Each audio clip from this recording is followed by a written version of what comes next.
Buenas tardes a todos y a todas. De nuevo desde el Ayuntamiento de Úbeda queremos agradecerle a todos ustedes su asistencia, su participación en esta segunda conferencia, que a la vez supone la segunda actividad que conforman todas las iniciativas que hemos organizado y que, como digo, conforman este inédito y original proyecto cultural del baile de otoño, descubriendo la Úbeda del siglo XIX. Si ayer Vicente trataba de analizar todo el contexto histórico, al menos la primera mitad del siglo XIX, alusivo a la ciudad de Úbeda, en la tarde-noche de hoy José Manuel Almansa tratará de profundizar sobre la evolución arquitectónica, sobre la transformación urbanística que sufrió la ciudad de Úbeda durante todo el siglo XIX, que fue mucho más de lo que podemos pensar en un inicio. Transformaciones urbanísticas que supusieron, por supuesto, la apertura y ampliación de nuevos espacios y vías urbanas, incluso transformaciones que van a ejercer su peculiar influencia en lo que es la muralla de Úbeda, también con el surgimiento de un tipo de arquitectura conocida como arquitectura de ocio, que se estructura en torno a tres tipologías, sobre todo alusiva a lo que es la Plaza de Toros, el teatro principal, incluso el casino, conocido como el Casino de los Señores.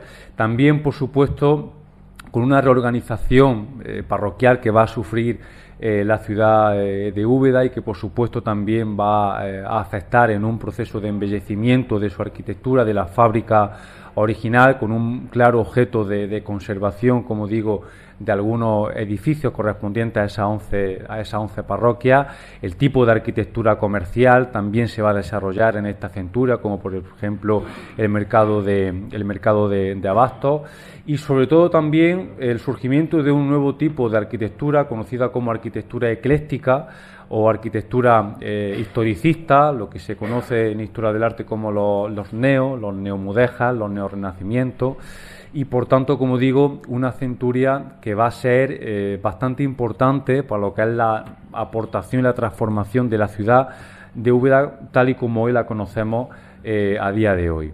Yo, sin más, agradezco a José Manuel la predisposición que mostró desde el primer momento en el que contactamos con él para que participase en este proyecto, para que nos acompañase en la tarde-noche de hoy.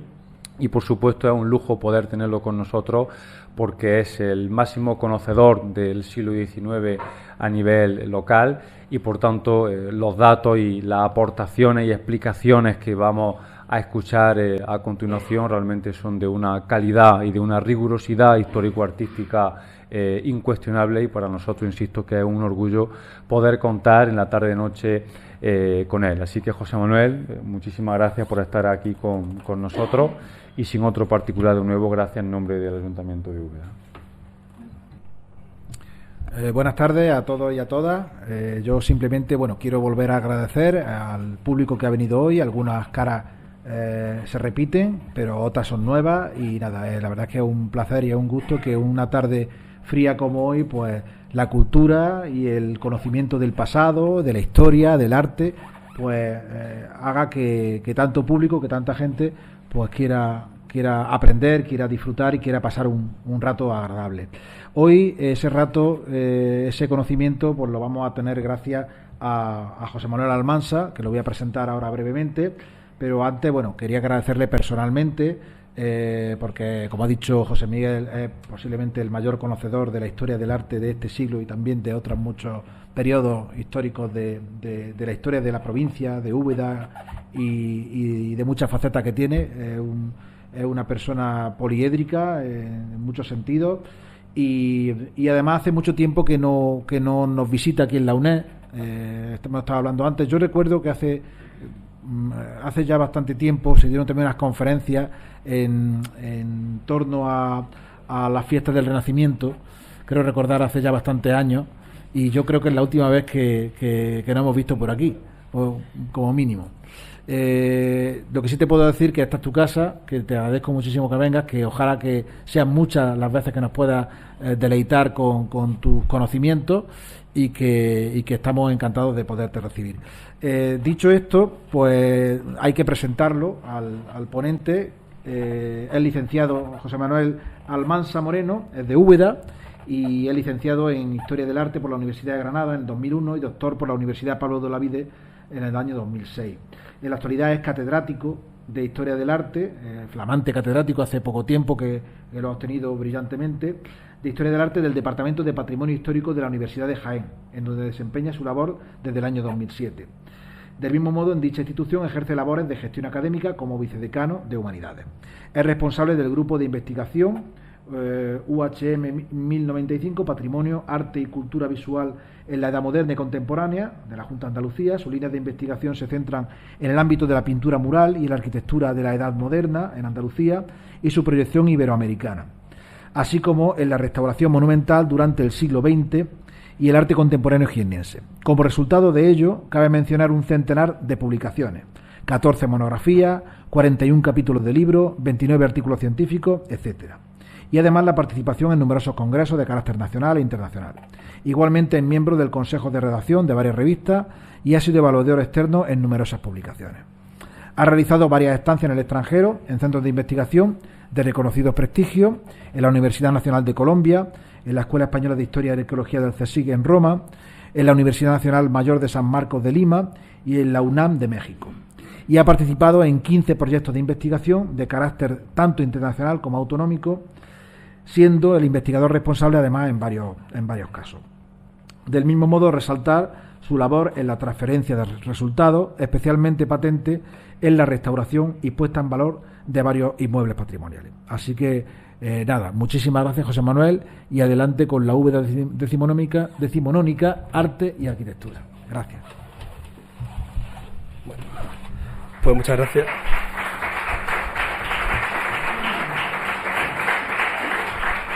Bueno, pues muchas gracias ante todo por la presentación, también al público asistente.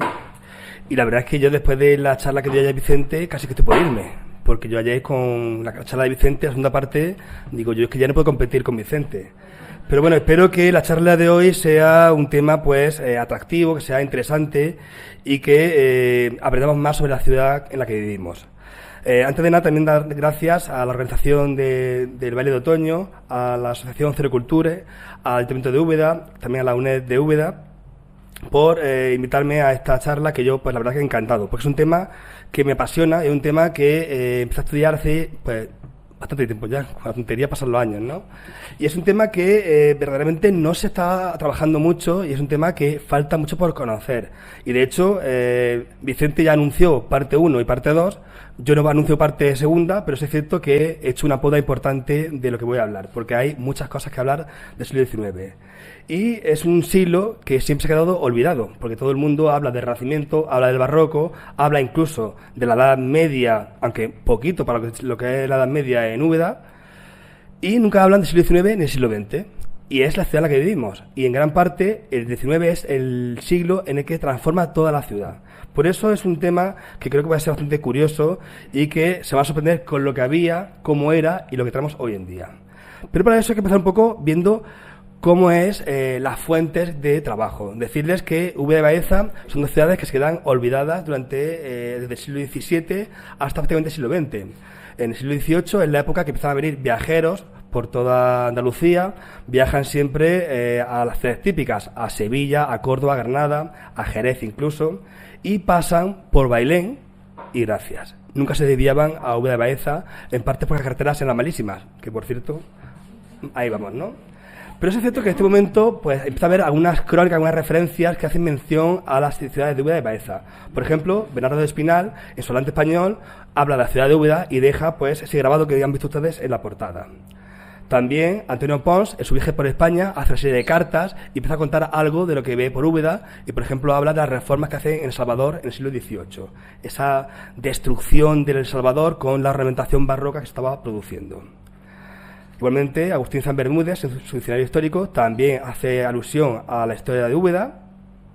Y también Pi Margall en sus recuerdos y bellezas de España. Y quizás el libro que más habla de Úbeda es el Diccionario Geográfico, Estadístico e Histórico de España y sus posesiones de ultramar de Pascual Madoz. Madoz, que hablaremos mucho de él, y que hace una obra monumental que aporta mucha información sobre la ciudad de Úbeda.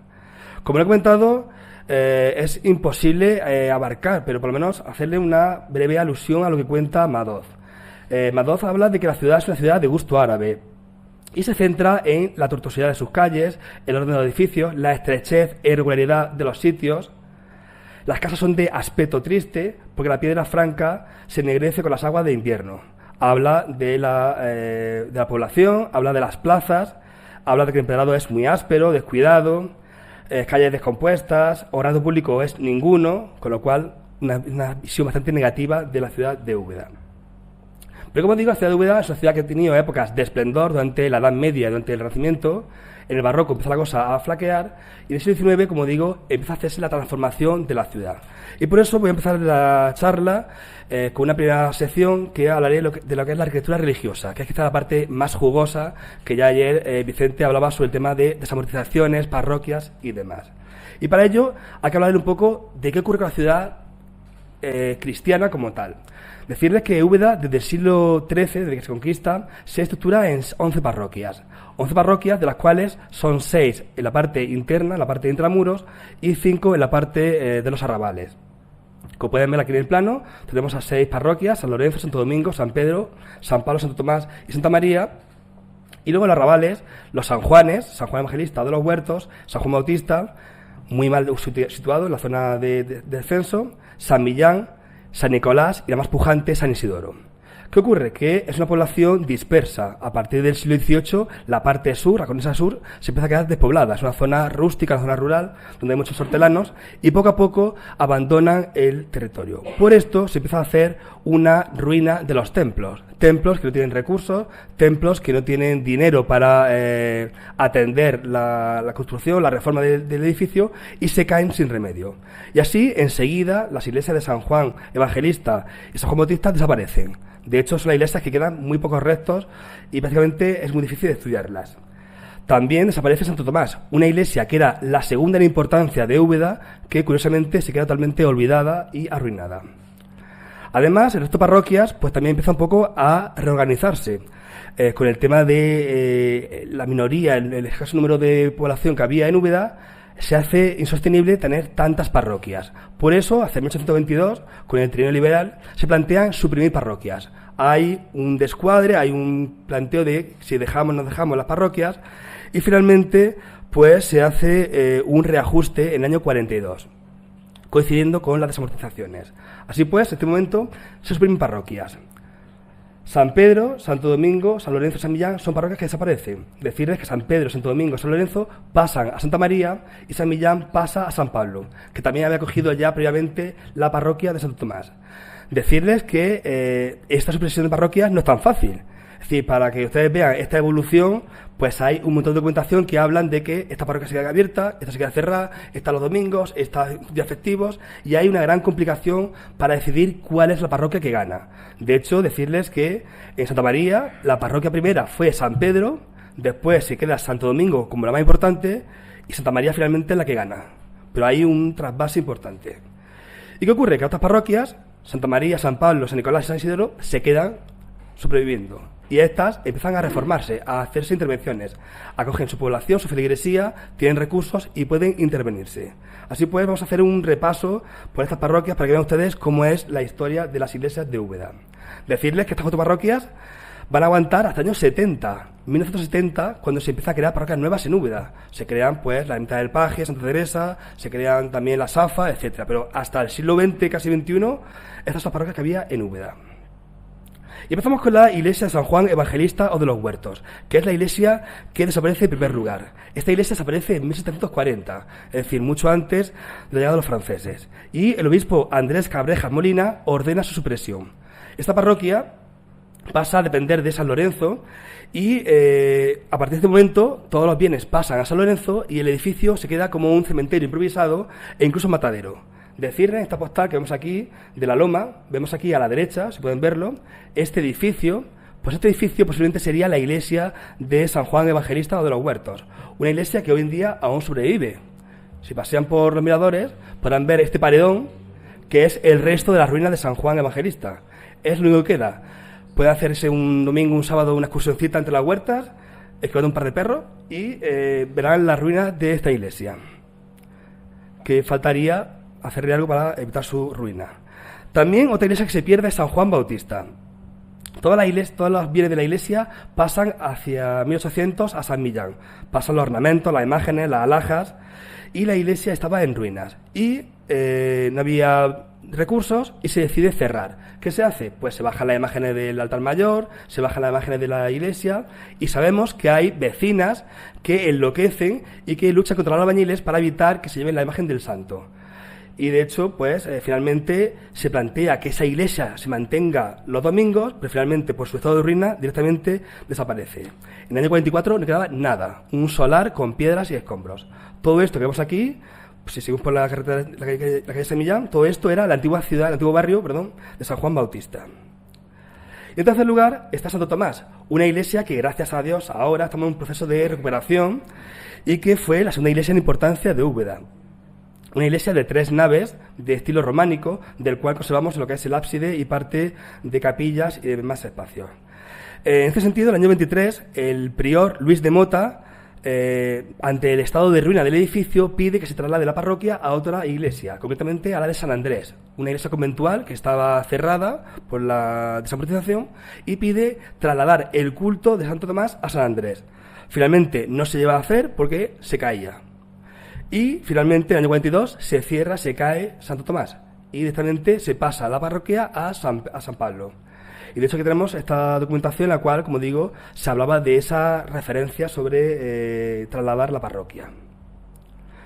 Como podemos ver, hay restos todavía. En el Museo Arqueológico había en el año 70 un par de piezas, este capitel, esta ménsula, y recientemente ha aparecido todo el trazado de la iglesia, las bases de las columnas, esta capilla lateral, y sí que existía, como saben, pues una gran capilla.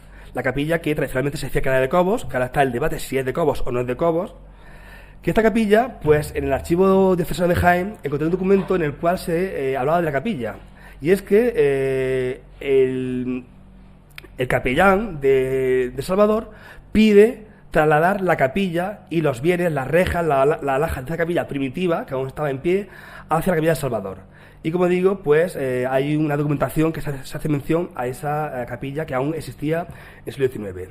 Esta capilla finalmente se va a derrumbar, pero gracias a Dios hoy existe. ¿Dónde existe? En Santo Domingo. Santo Domingo, si ustedes van, verán a los pies esta capilla. Esta capilla no es de Santo Domingo. De hecho hay un paredón, y luego veré un par de fotos que verán cómo era originalmente. Es la capilla de Santo Tomás, junto a estos restos, estos fragmentos que se desmontaron y en un deseo de proteger el patrimonio se instalaron en Santo Domingo. Lo de cambiar cosas aquí de un sitio a otro en Úbeda es cada 2 por 3. Eso es, cuando yo lo explico a mis alumnos, explico a mis amigos, flipan con el tema. Y hablando de cosas que se mueven, la torre, ¿no?, de San Pedro. Es un ejemplo de cosas que se mueven en Úbeda sin sentido, y esto no tiene ningún sentido documentado con archivo. Decirles que San Pedro fue la primera iglesia parroquial que se queda como tal. Esta iglesia, por su carácter céntrico, se mantiene, pero enseguida hay dudas sobre si dejarla o no dejarla. Y en el año 43 se traslada el culto a Santo Domingo. Se mantiene, eso sí, como iglesia para los domingos y fiestas de guardar. Y finalmente, San Pedro pasa de Santo Domingo a Santa María y se queda allí como Santa María. Sí es cierto que la iglesia se mantiene en buen estado. Se abre cada domingo, fiestas de guardar, etcétera, y más o menos se defiende. Es cierto que se va expoliando. Los retablos, las lámparas, las cajoneras, muebles, se cambian de un lado para otro. Pero más o menos el edificio se mantiene. E incluso se hacen reformas. Aquí está la capilla del Marqués de la Rambla, que es una capilla neogótica. Pueden ver este conopial con esta pintura, que hoy está en Santa María, de nuevo viendo cosas, ¿no? Estas verjas, todo esto es neogótico, y esto es parte de las intervenciones del siglo XIX, con lo cual la iglesia, aunque cerrada como tal, aún tenía una función. Y aquí está Santo Domingo, una iglesia que, tras el traslado de San Pedro, se convierte en la parroquia de Santo Domingo. Pero en el 48 se dice que esta iglesia es indecorosa. Se dice que la iglesia no tiene bóveda, no tiene ornato, ni altares. ¿Y la idea cuál era? La idea es trasladar esa parroquia, de Santo Domingo a Santa María. Claro, Santa María era mucho más amplia, más luminosa, ubicada en el paseo de las Delicias, y empezaban a decirle que esta iglesia estaba en ruinas, está polvo fatal, ¿no? Y finalmente se traslada la parroquia. Eso sí, la parroquia se mantiene. Aquí está la fotografía de antes de la Guerra Civil, con todos sus retablos, sus altares, y de hecho hay documentación en el archivo diocesano en el cual hay un personaje que de forma altruista se dedica a restaurar, a intervenir en la iglesia. Era José María de Orozco San Juan, que va a intervenir, va a restaurar el espacio. De hecho, que pueden ver la iglesia, pueden ver los pies. Esta capilla, como digo, no es la original que hemos visto anteriormente, era la que había antiguamente. Y en Santa María encontramos esta mesa, que esta mesa es de Santo Domingo. De hecho, pueden ver la fecha, año de 1911, y pone incluso las iniciales del promotor. Una mesa neogótica que está hoy en Santa María. Y también San Lorenzo es otra de las iglesias también que se suprime. Esta parroquia tenía la collación de San Juan de los Huertos, y en el 43 pues pasa a depender de las otras parroquias. Los vecinos se quejan. De hecho, son vecinos que son humildes, escriben cartas muy curiosas, con todas las firmas de todos los vecinos, pidiendo que eran pobres, que les costaba mucho trabajo llegar a la iglesia para dar a misa, y imploran que se abra la iglesia. E igual, se queda como una iglesia para los domingos y poco más. Hay alguna parroquia, alguna cofradía que mantiene el culto y tal. Pero eso sí, en el año 1855, con la invasión del cólera, con la epidemia del cólera, que ayer comentaba Vicente, se plantea que se cierre la iglesia para hacerlo un hospital. Cerrar San Millán y San Lorenzo para hacer un hospital improvisado y acoger a los enfermos. No se plantea intervenciones así muy graves, pero eso sí, la idea era, fíjense, que por darse ruinoso, extramuros de la población, que tal vez sea una necesidad proceder a su derribo, no para evitar el peligro, sino también para mejorar el aspecto público de aquel ángulo de la población. O sea, la idea era tirar la iglesia por completo porque aquí no pintaba nada. Para que veamos un poco la idea de progreso que teníamos en esta época. Y San Lorenzo, pues sobrevivió. De milagro, como saben, pero eso sí, todo su patrimonio fue expoliado. Esta iglesia tenía un culto semanal para algunas cofradías, tenía sus cuidadores, y luego la Guerra Civil perdió todo. Pero antes de ese momento ya su patrimonio se había disgregado. Parte de este patrimonio pasó a San Pedro y después de San Pedro a Santa María. Y de hecho lo hemos encontrado allí. En Santa María está esta pila bautismal que es de San Lorenzo. Igualmente, esta cajonera, que ve la fotografía en blanco y negro, esa cajonera era de San Pedro, pero en verdad, al hacer las medidas, hemos visto que era de San Lorenzo. Y esa cajonera estaba en Santa María, con modificaciones laterales.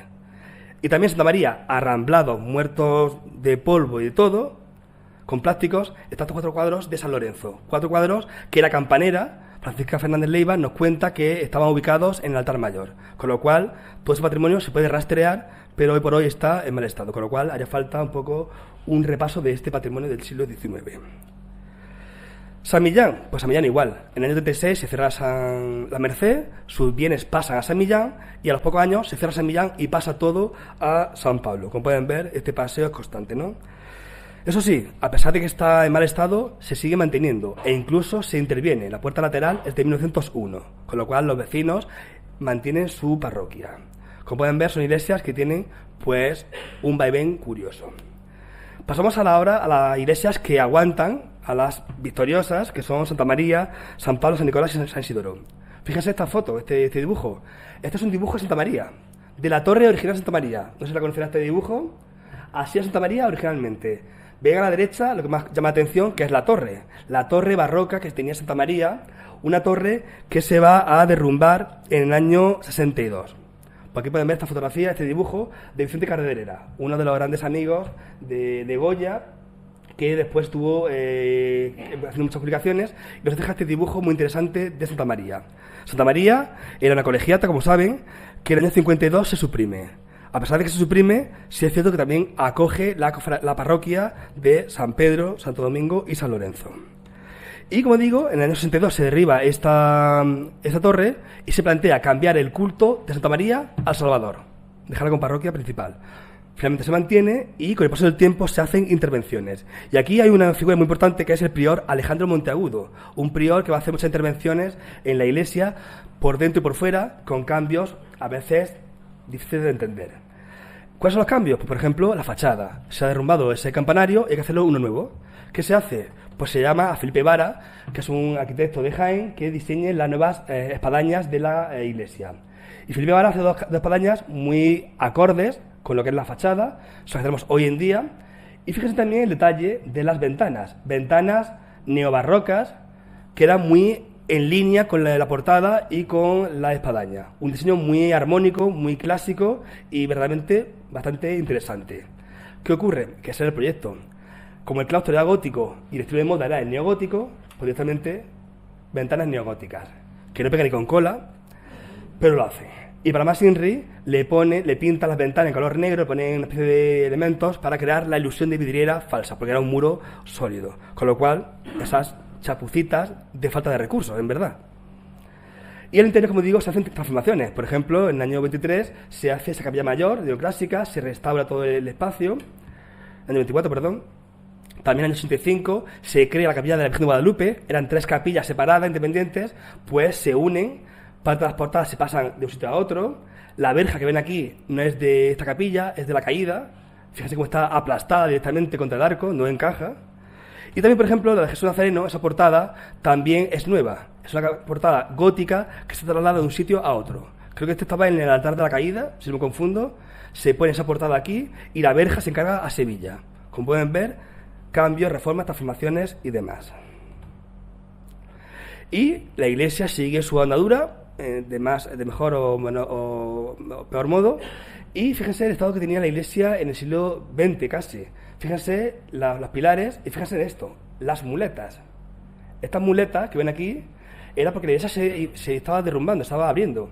Y de hecho, Torres Balbás, el gran arquitecto de la Alhambra, vino a inspeccionar la iglesia y fíjense cómo estaban los pilares de Torfeo. Eran prácticamente una S y amenazaba derrumbe. Y así pues, la iglesia se cerró durante 3 años para restaurarse.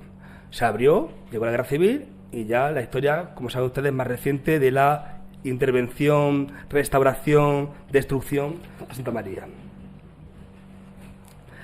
San Pablo, igualmente, otra de las iglesias más importantes, pues en el año, aquí tienen un grabado de Parcerisa muy interesante, que pueden ver a la derecha lo que es la capilla del Carmen, la antigua capilla del concejo de Úbeda, que en esta época se va a demoler.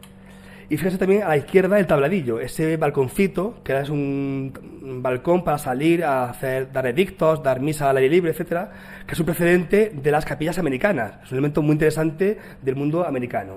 Pues bien, en este momento, cuando llega el siglo XIX en San Pablo, ¿qué se hace? Transformar el coro. ¿Y para ello qué se hace? Suprimir la puerta de acceso. Se crea este muro, se reordena el coro y es el coro que tenemos hoy en día más o menos.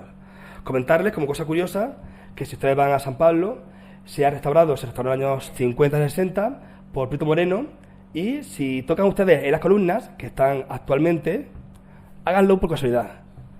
Están huecas. Son un poco una especie de revestimiento, cosa muy curiosa, y se lo recomiendo como curiosidad, ¿vale? Y también, pues fíjense, otro elemento que tenemos aquí en la fachada, esta verja. ¿De dónde es esta verja? Pues esta verja es de convento de María de Dios de las Cadenas, del Ayuntamiento.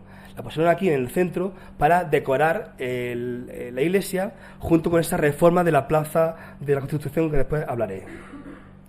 Esta es una fotografía también inédita, que no conocerán, de San Pablo antes de la Guerra Civil. Y fíjense los retablos que tenía San Pablo, los retablos neoclásicos, ese gran retablo barroco, e incluso fíjense en la capilla mayor este hueco, una especie de transparente, como los de Toledo o los de Ávila, ¿no? Una cosa muy curiosa que tenía San Pablo y que hoy en día pues se ha perdido con la intervención. Seguimos con el repaso de la iglesia. San Nicolás, pues San Nicolás también, una iglesia que sufrió muchos daños. Su torre era una torre muy esbelta, la torre más alta que había en Úbeda, y por temas de tormentas, por temas de lluvias, de terremotos y por falta de reparaciones, la torre se cae hacia el año 1869. ¿Qué se hace? Esa torre pequeñita que tenemos hoy en día. Y en este momento pues llegan muchas piezas procedentes de varios conventos o de ermitas como San Gil, San Ginés, Veracruz, etcétera. Fíjense también la portada lateral con sus evangelistas, que hoy en día no existen. Y como pueden ver, al interior, pues tiene piezas de todo tipo. De hecho, de 1805 más o menos, es este retablo mayor, neoclásico, un retablo que se reemplazó hacia el año 64 por un retablo neogótico. Y este retablo no se perdió en la guerra. Este retablo se puso en un lateral de la iglesia. Y de hecho, hace no mucho tiempo, no sé si 30 años, 20 años, se vendió. Este retablo está hoy en día, si me confundo, en Guarromán. Creo que está en Guarromán. Desmontado, pueden ver este retablo. Ahí lo tienen, que era ese retablo neoclásico de San Nicolás. Y finalmente, San Isidoro, la última parroquia, la más importante de todas. De hecho, había una frase que era San Nicolás de plata, San Isidoro de oro y las demás de hojalata. Es decir, eran todas muy malas y la mejor era San Isidoro, ¿no? La más importante. Pues bien, esta iglesia le ocurre igual. Recibe muchos bienes de muchos conventos de San Francisco, de la Victoria, San Juan de Dios, San Nicasio, San Antonio, ermita de San Lázaro, Santa Quiteria, Cristóbal Marcos. Es decir, todos los bienes llegan aquí a esta iglesia. Y su torre, por falta de reparos y por falta de intervenciones, pues se cae en el año 62. Y de hecho, pues aquí tenemos parte de lo que es los cimientos de la torre. Pueden ver ese muro perimetral y esa espadaña, como digo, es una obra reciente del siglo XIX, del último tercio y demás. Como pueden ver, pues las parroquias de Úbeda tienen mucha historia y se la he resumido en, no sé si son 5 minutos, 10 minutos, lo que sea, ¿no? Muy rápidamente. Pasamos a los conventos. Los conventos es un tema también muy complicado en Úbeda, el tema de la desamortización. Y es que esto es una destrucción, es una apropiación de los bienes de los conventos por varios motivos, que ahora explicaré. Y de hecho Madoz, que antes le mencionaba, nos deja este documento en el cual habla de cómo estaban los conventos de Úbeda tras la desamortización. Habla de los franciscanos, que estaba convertido en casa particular, San Andrés, con el mismo uso, la iglesia como pósito, alhóndiga, pescadería y posada, la Merced demolido, el Carmen como cuartel para la remonta, los jesuitas también casa de vecindad, la Victoria también casa, la Trinidad capilla, junta de beneficencia, señora casa cuna, etcétera, Guardia Civil, cuartel, colegio, etcétera, San Juan de Dios posada, San Antonio derruido y también lo de las cadenas, Santa Clara, las Carmelitas, etcétera. Pero antes de eso hay que hablar de qué es una desamortización. Pues bien, la desamortización es un proceso según el cual pues el Estado pone a la venta todos los bienes de manos muertas, como se denominaba, de la Iglesia o del Estado, tierras comunales que no tenían uso, con el fin de que la población de clase media lo adquiriese, trabajase la tierra y así crear una economía pues más sostenible. La idea era esa. Finalmente, lo que supuso fue una destrucción total. De hecho, ayer Vicente hablaba de la destrucción de patrimonio agrario que tuvimos en Jaén, ¿no? Pero obviamente, sin esos productos que venían de la huerta, del campo, del ámbito agrario, los edificios no se podían intervenir, con lo cual también se perdían con el paso del tiempo. Pero esto no es del siglo XIX, esto viene de antes. El primer rey que hizo una desamortización fue Carlos III. Con la pragmática sanción de 1767 se incautan los bienes de la Compañía de Jesús. Y aquí ahora estos bienes pasan a ser parte de la ciudad de Úbeda. También los hospitales, hospicios, etcétera. Después José Bonaparte, como decíamos ayer, pues también confisca los bienes de las comunidades religiosas para sufragar la guerra con las tropas francesas. También las Cortes de Cádiz confiscan bienes de las órdenes militares, Santiago, Calatrava, Alcántara, Montesa. Ordena no reconstruir los conventos con menos de 12 religiosos. Y finalmente, en el interior liberal, pues también hay un deseo de esas desamortizaciones. Son, como digo, precedentes. Las buenas, por decirlo así, es la que hace Mendizábal y demás. Mendizábal suprime todos los conventos y sus bienes inmuebles. Son todos pobres porque realmente no conlleva una mejora económica para la sociedad. Luego está Espartero, que plantea vender los bienes del clero secular, no se lleva a cabo. Y finalmente Madoz, que ya vende lo que quedaba. Que ya quedaba poquito, pues lo vende, ¿no? Ayuntamientos, terrenos comunales, de clero, órdenes militares, cofradías, obras pías, santuarios, etcétera. Eso sí, deja los hospitales y deja algunos colegios. Por lo menos deja algo. Y es que Úbeda era muy rica en conventos, de todas las órdenes religiosas. Tenemos dos trinitarios. La Iglesia de la Trinidad fundada en el siglo XIII. Franciscanos, tenemos 4 conventos franciscanos: San Francisco, Santa Clara, San Nicasio, San Antonio. Mercedarios 1, la Merced. Dominicos 3, la Coronada, San Andrés y Madre de Dios de las Cadenas. Mínimos 1, la Victoria. Jesuitas otro, Santa Catalina. Carmelitas 2, San Miguel y la Concepción. Y finalmente hospitalarios, San Juan de Dios. Fíjense, 14 conventos como tal que había en Úbeda, y uno, el 15, que es Espíritu Santo, que es esa cosa híbrida, no sabe muy ese convento, casa de orfandad, pero bueno, 14 conventos, de los cuales quedan poquitos hoy en día. Y fíjense la distribución de estos conventos. En amarillo, los que eran fundados en la época medieval, y en naranja, los que son fundados desde 1500 hacia 1600. Como pueden ver, una gran cantidad de conventos en la ciudad de Úbeda. Empezamos por el principio, por el convento de Santa Catalina o de la Compañía, un convento que se pierde con Carlos III. En el año 1767 se cierra este convento, pero se apaña un poco el edificio para darle un uso. Como era un colegio, se mantiene el edificio como escuelas públicas. Eso sí, la iglesia se mantiene abierta, pero todos los bienes se reparten de nuevo entre toda la iglesia, como era usual. Y en el año 26 dice, mira, lo del colegio no me interesa, convertimos todo en un cuartel. Y así se plantea crear un cuartel en la iglesia. Y finalmente, en el año 42, llegan algo de economía, ¿y qué hacen? Pues un casino. Un casino como algo propio de la burguesía del momento, con carácter cultural, ¿no? Se funda ese casino antiguo o de los señores. Aquí podemos ver fotografías antiguas de ese casino. Uno de los tantos que había en Úbeda, había muchos casinos, había por lo menos 10 casinos en Úbeda. Y estos casinos pues, eran centros de ocio para la burguesía, donde leían el periódico, hablaban de política, fumaban, etc. Y decirles que el casino estaba en la iglesia. La iglesia, que hoy en día pues todos han ido a una vez a la iglesia, pues todos han estado los Viesmas. No me pagan por la publicidad, lo siento mucho, pero es verdad que todos han ido a los Viesmas y todos han visto esas bóvedas de piedra, de yeso y demás. Eso era la antigua iglesia de la Compañía. Y aquí vemos parte de lo que es la cubierta del casino, con las pinturas murales del siglo XIX. También tenemos otro convento, el convento de la Merced. Este convento fue exclaustrado durante la guerra de los franceses y en el término laboral. Y los frailes, cuando vuelven, como tienen recursos, ¿qué hacen? Alquilan el convento como cementerio. Y en la huerta del convento se ubican los difuntos de la ciudad. Es un proceso de cambiar de las iglesias y crear un cementerio público, pues se plantea aquí crear este cementerio. Finalmente, San Ginés será la ermita que se use como cementerio, pero durante 20 años, 30 años, la Merced, San Antonio y San Juan son cementerios provisionales de Úbeda. De nuevo llegan los frailes, de nuevo los expulsan y ya directamente pues no hay solución ninguna para evitar su conservación. Hoy en día quedan un par de restos de lo que es la puerta del convento y esta imagen que se encontró hace un par de años dentro de lo que es las ruinas, ¿no? Y en el año 40 pues ya se hablaba de cómo estaba la iglesia. El cuerpo de la iglesia, todo el convento está en total ruina. Parte del patio demolido, las puertas y ventanas quitadas, tirantes salidos de su centro, etcétera. Solo queda la capilla de la Soledad, que se puede reedificar. Es decir, la Soledad siempre ahí está aguantando, ¿no? Finalmente la Soledad pues, va a pasar a San Millán. Aquí pueden ver la fotografía de la antigua imagen de la Soledad que está en San Millán, que estaba. San Francisco, pues igual. Otro convento que sufre muchísimos daños. Era quizá el convento más importante de Úbeda, muy rico en bienes, en patrimonio mueble, biblioteca muy importante también, y fue ocupado por los franceses y destrozado por los franceses.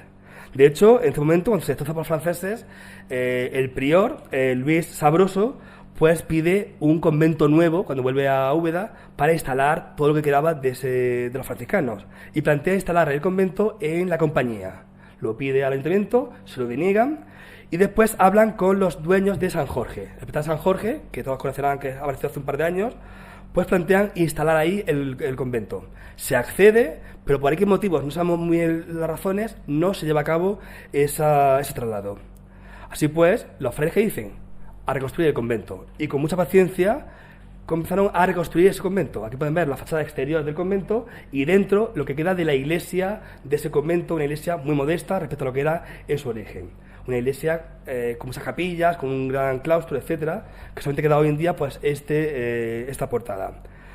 Sin embargo, en el año 36 los expulsan definitivamente y el convento, a pesar de que quieren mantenerlo como iglesia, abierta la iglesia, pues realmente se hacen casas, se hace un molino aceitero, fábrica de jabón, fábrica de cal, y la iglesia se convierte en un almacén.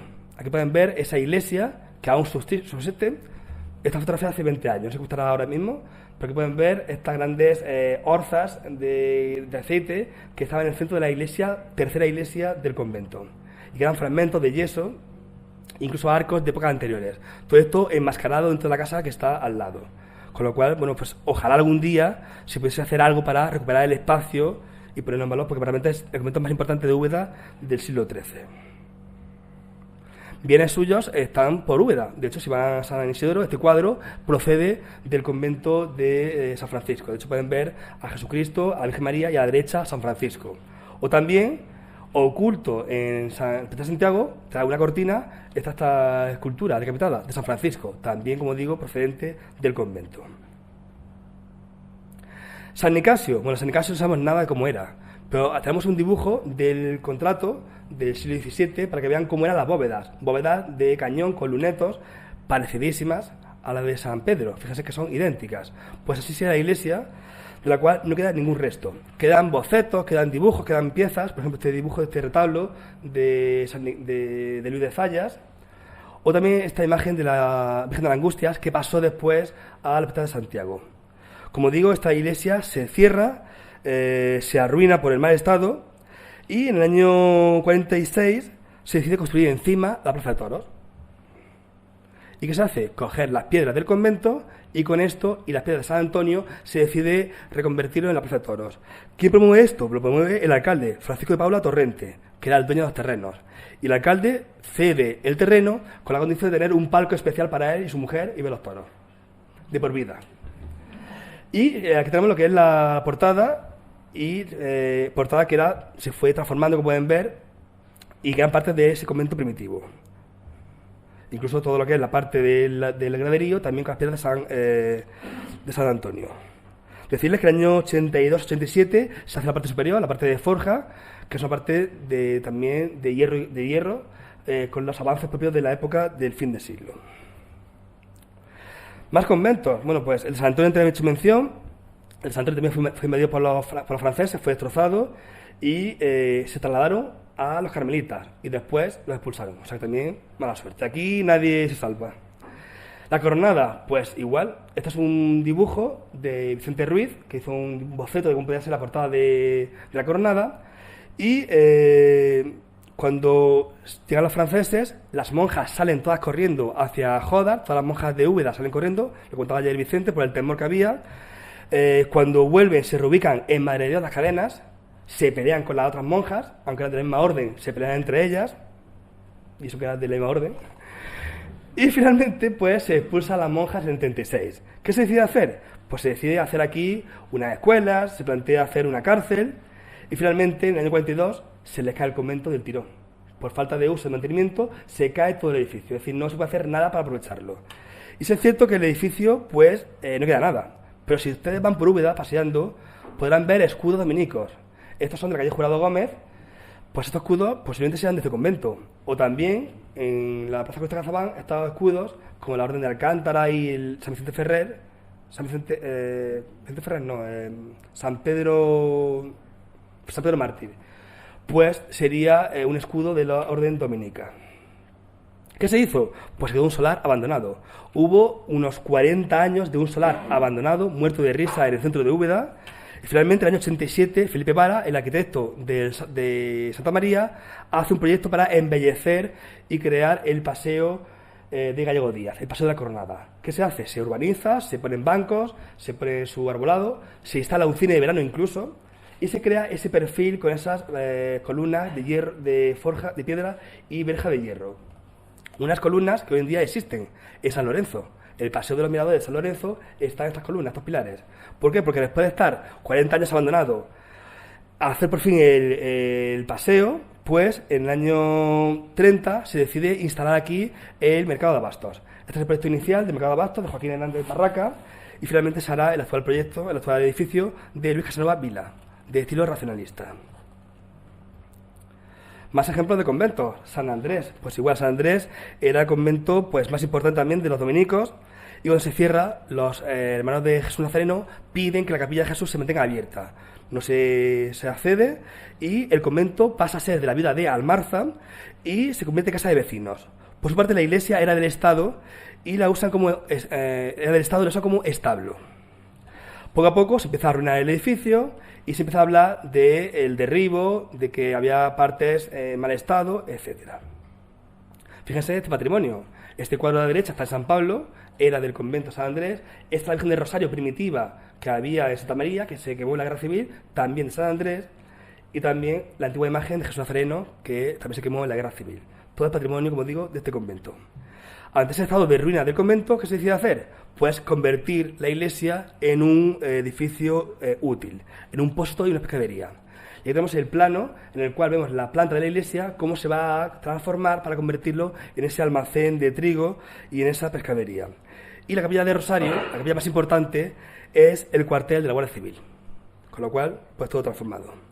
También el coro se usa como escuela, parte como alhóndiga, es decir, todo pues muy transformado. Y fíjense esta fotografía es poco conocida. Esta fotografía es de... se encontró hace un par de años, no queda en blanco del autor, y muestra el convento primitivo como estaba, con esas arcadas y esas construcciones adosadas. Al fondo ese gran bloque que era lo que era la antigua iglesia. Finalmente todo esto se va a ir arruinando. De hecho en el año 55 se cae el convento, mata a una serie de personas, a una abuela, a su nieto, o sea, un desastre. Y por hoy queda parte de lo que es la portada, la lateral también, cambiada de sitio, como saben, y parte de un claustro de un convento que está aquí, que es actualmente un establecimiento hotelero. Pues aún se mantiene parte de ese claustro primitivo. Y finalmente lo que quedaba pues se va a demoler para hacer la escuela de maestría del año 65. Más edificios, el ayuntamiento, pero antes era un convento, el de Madre de Dios de las Cadenas. Aquí las monjas aguantan durante la claustración, no se las expulsa, pero en el año 71, en el año 69, perdón, con la Gloriosa se expulsa a las monjas. Y en este momento se plantea hacer algo con el edificio. Se llena de ocupas, hay documentación de que hay ocupas en el edificio, y finalmente también se plantea crear una escuela en el edificio. Tras una serie de incidencias, pues se expolia todo lo que quedaba, se cambian las cosas de sitio, como es normal, y se instala aquí el Ayuntamiento de Úbeda. Fíjense este dibujo que podemos ver cómo era la antigua fachada del edificio. Miren el centro, la capilla con la imagen de la Virgen de las Cadenas.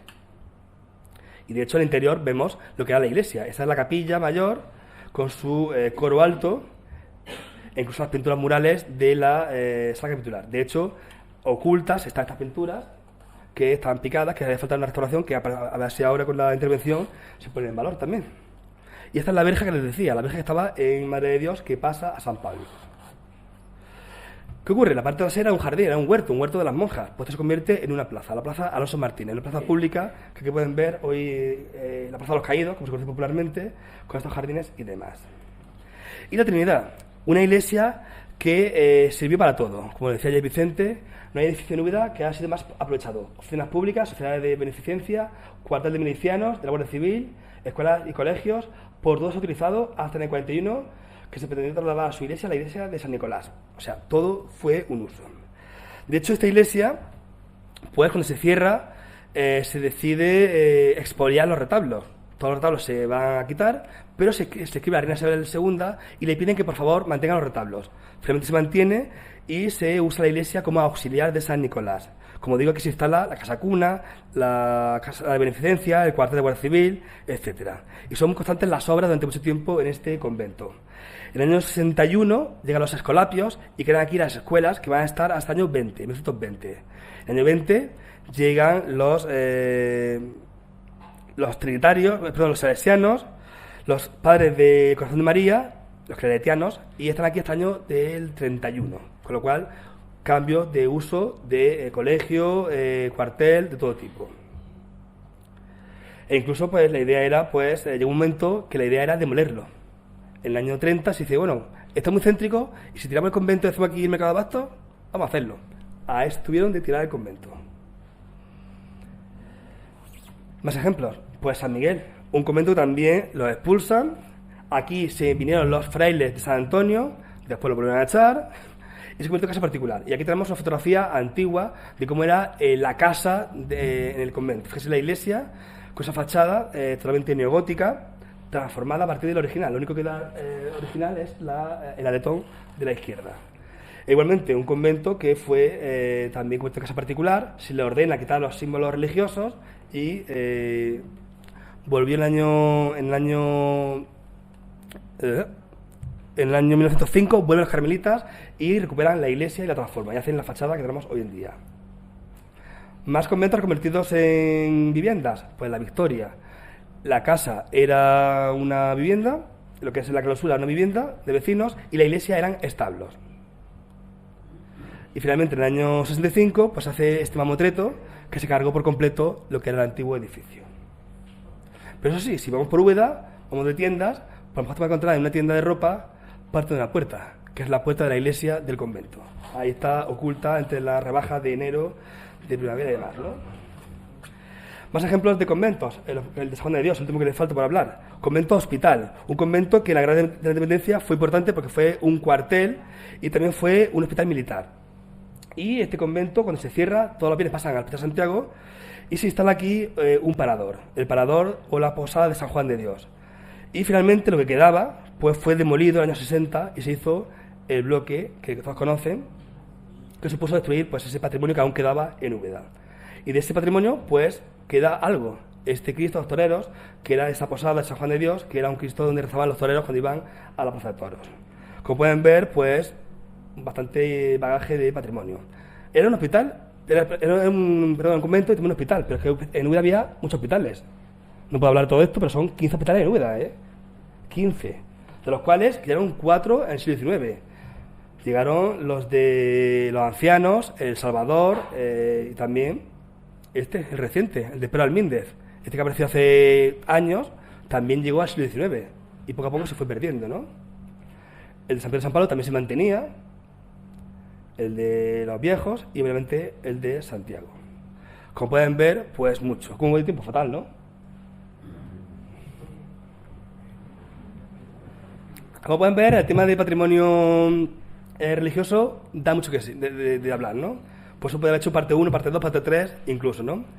Pero bueno, aunque sea ya rápidamente mencionar algo de transformaciones urbanas que también es muy interesante en el tema de Úbeda, ¿no? Y es que Úbeda, como todas las ciudades españolas, estaba fortificada con murallas y le faltaban pues recursos públicos de carácter como puede ser el abastecimiento de agua, el alcantarillado, pavimentación, iluminación, etcétera. Y había una gran tasa de mortalidad por la falta de recursos higiénicos. En el 46 se crea desde la nación una orden para levantar un mapa topográfico de ciudades de gran importancia, con el fin de controlar un poco todo lo que era la ciudad y las transformaciones urbanas. Se plantean abrir calles nuevas, modificar el trazado, quitar elementos que obstaculicen, etc. Y en el año 64 se crea una ley, que es la Ley General para Reforma, Saneamiento, Ensanche y otras mejoras de las poblaciones, que permite expropiar terrenos para hacer ensanches, terrenos o parte de la muralla. Y a partir de ahora, todo ese deseo de crecer la ciudad, de ampliarla y demás, pues supondrá la demolición de las murallas y también de fiscalizar los terrenos cercanos con el fin de ir ampliando. Y siempre buscando un elemento moderno, el ferrocarril y el tranvía, que ya lo ha comentado también Vicente. Esta es la muralla de Úbeda. Úbeda tiene una muralla triple.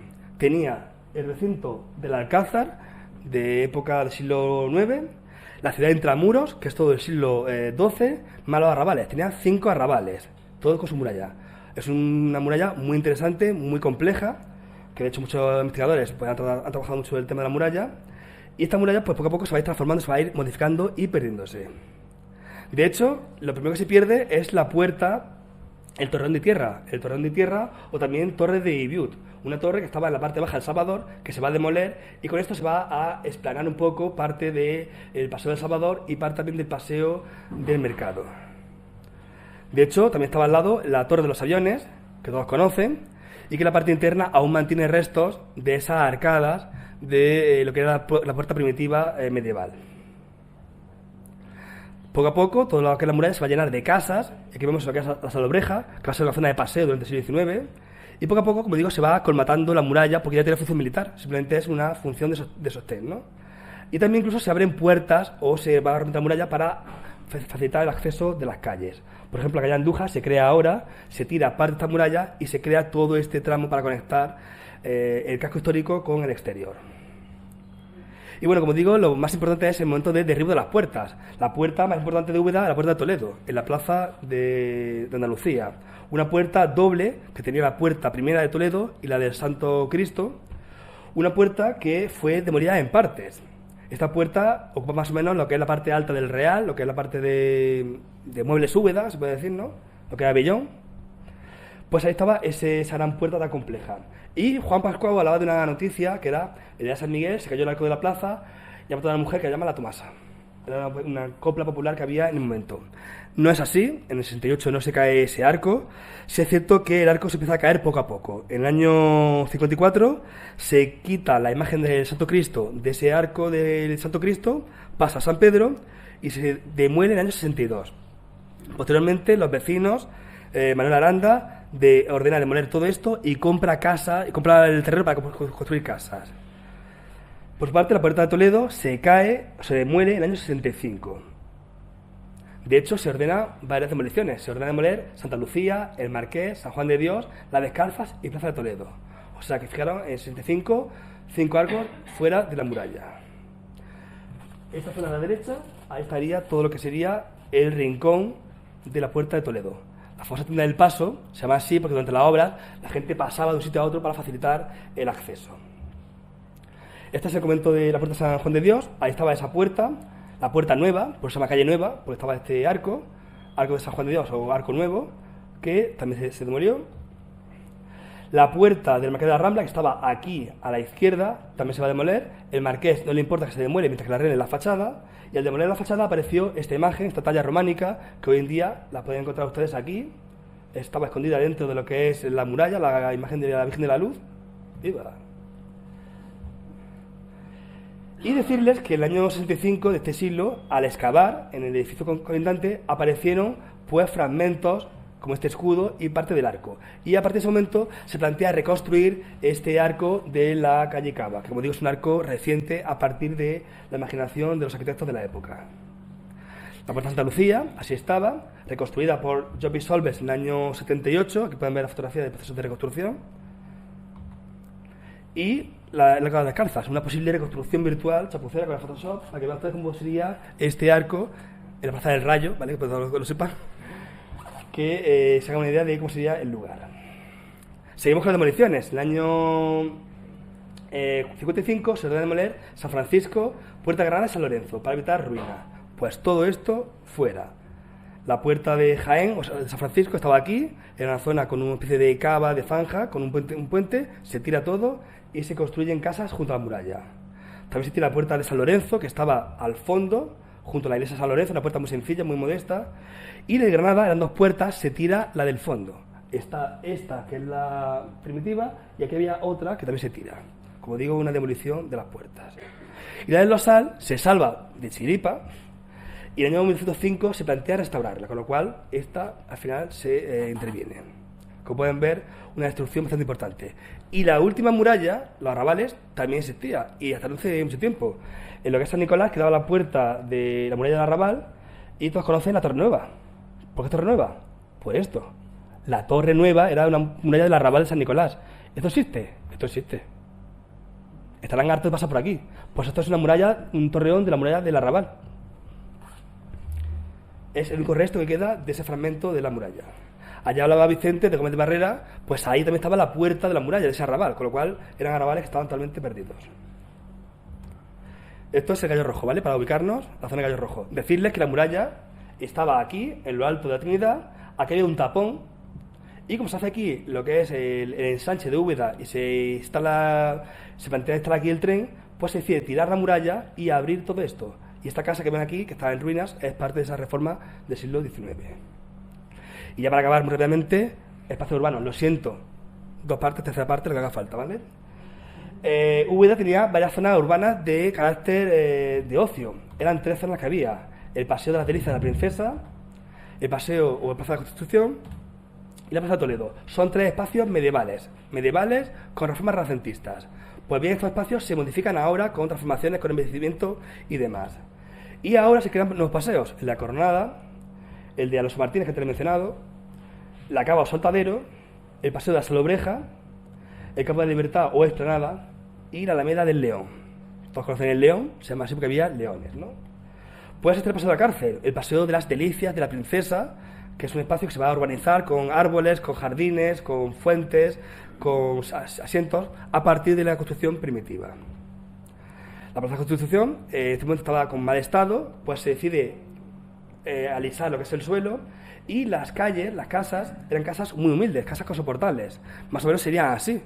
¿Por qué se decide? Como estaban todas en muy mal estado, dice, mira, dejamos ampliar la construcción, hacéis todas una casa idéntica, con ese diseño, y ese terreno que cogéis es vuestro.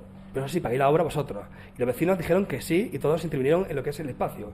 Toda la parte de la plaza, como saben, está totalmente con el sistema unitario, menos un trozo. Este trozo está sin transformar. ¿Por qué? Porque los vecinos dijeron que no pagaban, que no hacían su intervención, y se quedó como estaba. Son los vecinos, si tengo por aquí apuntado, creo, Roque Rojas, La Torre y Catalina Galey. Dicen que no intervienen y lo dejan como estaba.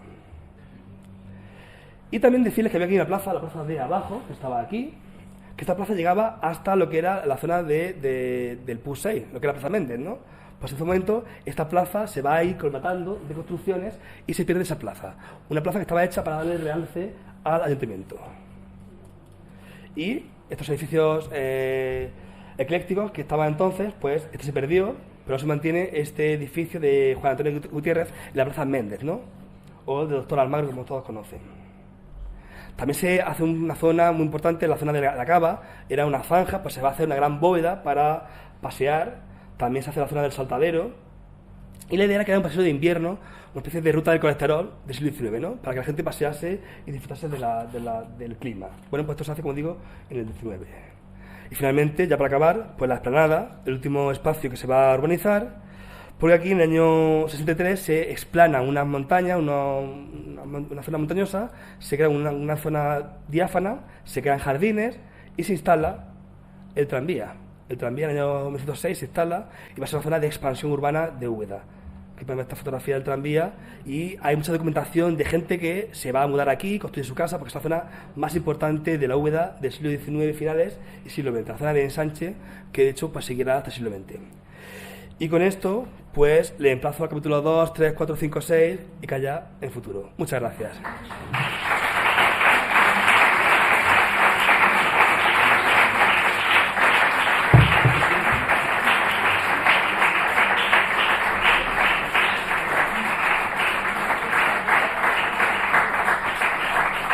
No sé si tienen alguna pregunta, alguna cuestión. ¿Le ha aburrido mucho? ¿Ha ido bien la cosa? ¿Todo bien? Capítulo 2, capítulo 3 y lo que haga falta, ¿vale? Ese hospital que se abre. El de Pedro Almíndez. Ahí en el rastro, ¿eso qué pasa de él? Está en proceso, creo, de intervenirlo. Está en proceso. Y la idea es quitar la fachada, que es la fachada del 19, para sacar la fachada del 16, original. ¿Y en qué condiciones más o menos estará lo que...? No está mal, yo Como se ha recubierto... No, es decir, como está protegido. Yo esa casa, yo entré en la parte trasera, que era de particular, y ahí está parte de lo que era el claustro de ese convento. De hecho, de ese hospital. La iglesia estaba a la derecha y la iglesia se tiró en los años 50-60. O sea, que mucho patrimonio que se ha perdido en Úbeda en los años 50-70.